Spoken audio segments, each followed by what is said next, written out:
Yo, what's going on YouTube, and welcome back to another Minnesota Twins game review here.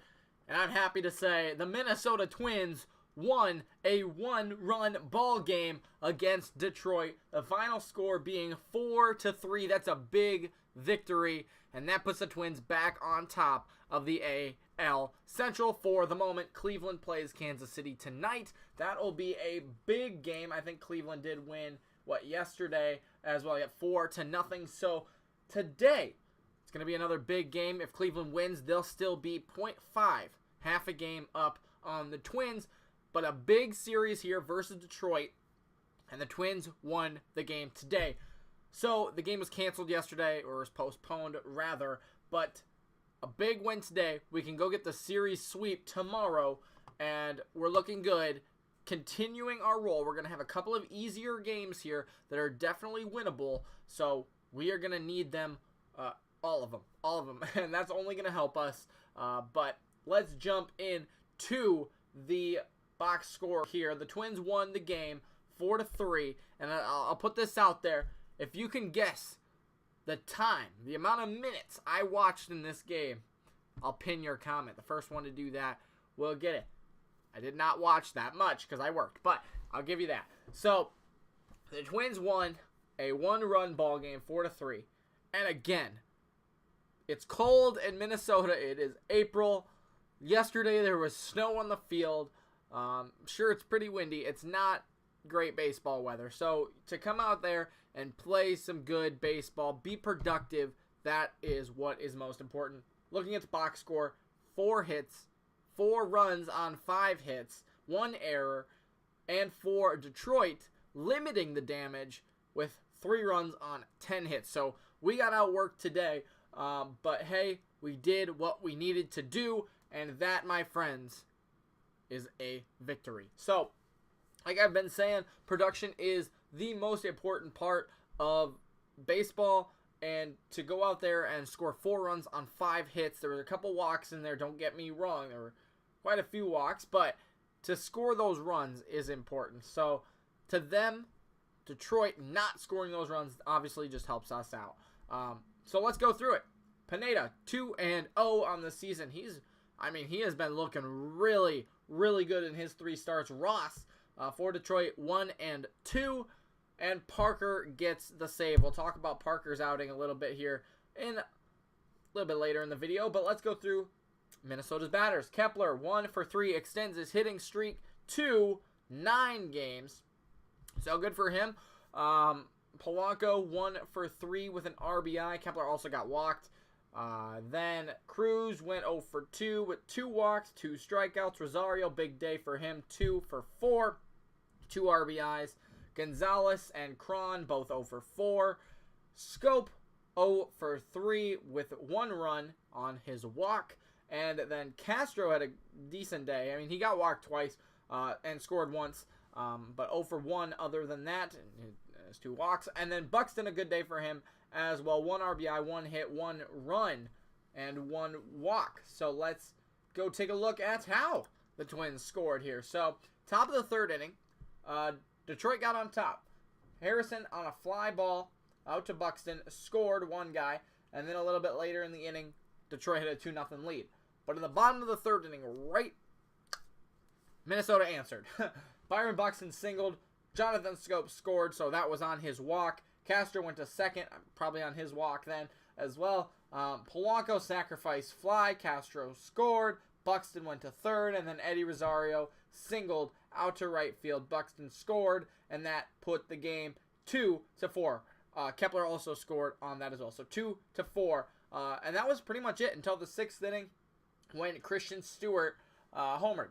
He homered out to center field. So that was all the scoring. It was pretty, like I said, it was cold. So pretty pitching battle-wise today. And like I said, Pineda has been doing great today. 6 innings, 8 hits, 3 earned runs, but 5 strikeouts, 1 home run. Not bad at all. I'm not going to complain about Pineda, giving up 8 hits, only 3 runs. I mean, that's pretty good in his 6 innings of work. Hildenberger came in, shut him down, 1 strikeout, 1 hit in his 1 inning pitched.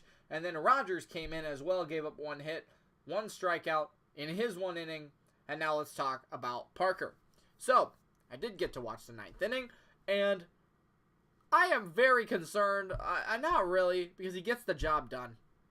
But Parker just kind of, he worries me a little bit. You know, I'm not going to lie, he worries me because he doesn't have another pitch. He has a fastball, a split finger, and a curveball. The fastball is not great. It's 91, 92. So, I mean, it's definitely on the, I don't want to say lower end, but it's middle of the pack, right? And you've got Barrios throwing 97. You've got other guys, Trevor May throwing 95, 96. And then you've got, you know, a reliever, your closer, throwing 91. And that's not necessarily a bad thing because he does have those other pitches. However, it's just when you can't locate those other pitches and they sit on that fastball, it's not going to surprise him. It's not going to look faster than it should at 70 or 97, 98, that kind of thing. So that is a little bit worrisome. It's cold. The last couple of times that he's pitched, I mean, what did he pitch? He pitched against Cleveland when we lost that game. 2 times in Philly, I think, or Kansas City, and then today. So he hasn't pitched a ton this year, but he's come in some big spots, and he has done his job. He's shut him down when he needs to. Gave him 1 walk in that last inning, but struck out 2 guys, 1 on a hanging curveball. But, I mean, obviously he wasn't expecting it, so it dropped right in there for a strike. It looked super good. And then a fastball on Josh Harrison to finish out the game. I mean, like I said, his fastball isn't going to blow anybody away, but when he can mix in that curveball, and when he can locate his splitter, that fastball becomes so much more effective. And another thing about him that's really, really good is he can locate his fastball. I mean, you looked at Castro, who got to play today, but not the point. He was putting it on the inside corner and the outside corner, low, up high, where he needed to. Especially, you just look at those last 2 batters in particular, or the walk and then the last at bat to Harrison. It was outside, inside, low, then outside again, and obviously that one was the walk. But then Harrison, 3 fastballs up and inside. He wasn't going to catch up with it, and boom, he blew him away. So it's probably because Harrison had to keep that in mind that fastball was there, but also he could throw that changeup, curveball at any time. So way late on the fastball, it really worked. And you know, like I said, I'm not too enthused about Parker being the closer. Honestly, I really like Trevor May. I really like Hildenberger, Taylor Rogers for the lefty. I like getting Parker involved. I just don't know if he's really our long-term solution. There was a couple of numbers that came up on the screen. Last year, with runners in scoring position, he only allowed, a 1.53 ERA or something when runners were in scoring position when he came into pitch. Obviously, that is really, really good. It was like 5th best in the league. But so far this year, you know, again, it could just be the cold. It could just be Minnesota. I don't know, because he seems to just struggle with his split finger in Minnesota. But threw it in the dirt, allowed the guy to get to second. You know, he didn't have that second pitch. So it's a little worrisome about, you know, how is he going to stay consistent? Is he going to stay consistent? And what he can do with those secondary pitches. Because if he doesn't have them, they're just going to sit on that fastball. High fastball, you know, he's really got to locate it. And if he misses, it's gone.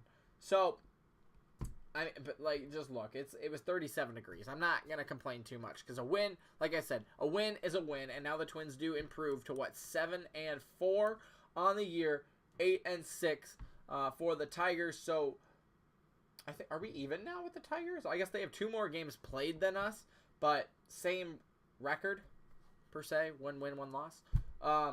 But I think we will be on top of the division, on top of Detroit, because of the head-to-head battle. So that's pretty good. I mean, like I said, you can't complain about a win. And we got the win. We got the job done today. Was it the prettiest? Probably not. You know, was it one of those games where we had to come back? Yes. And we did that. We did that in Kansas City. We came back here today. We had to battle, and we did our job. So I am very impressed, you know, with what the Twins have been able to put together this year with Baldelli. He's made a couple of mistakes. I've mentioned that. I have been frustrated with him on a couple of things, but for the most part, you know, everybody in the lineup is consistently doing something to help the team, and that's what is good. The Twins 7-4 record. Tomorrow we have the chance to sweep Detroit, and then we go to the Blue Jays actually come to town Those are 3 winnable games, and then, or maybe, do they play 4? Anyways, they could sweep them, maybe drop 1, but they could get some wins against the Blue Jays, and then Baltimore. So another really winnable team. Baltimore, Houston, and then Baltimore again. Very winnable games, and I could see that win total just racking up. However, Detroit is playing well. Cleveland's playing well. They're gonna do well against these teams, that they're playing. Cleveland, Kansas City. I think they get the Blue Jays again too. So it's gonna be a battle, but it's early in the season, and the Twins are looking good so far. A win is a win, and I will take it today. So hopefully we can come back tomorrow and sweep the Tigers in the first series of the year. But again, final today, 4-3 Twins victory. I hope you come back tomorrow. If you guys enjoyed the video, make sure to leave a like. Obviously, comment what you guys want down in the comments. We can have a discussion, converse about whatever happened, and hopefully Cleveland loses tonight. So that's all I got for you today. Thanks for watching. Come back tomorrow for more, and we'll see you then.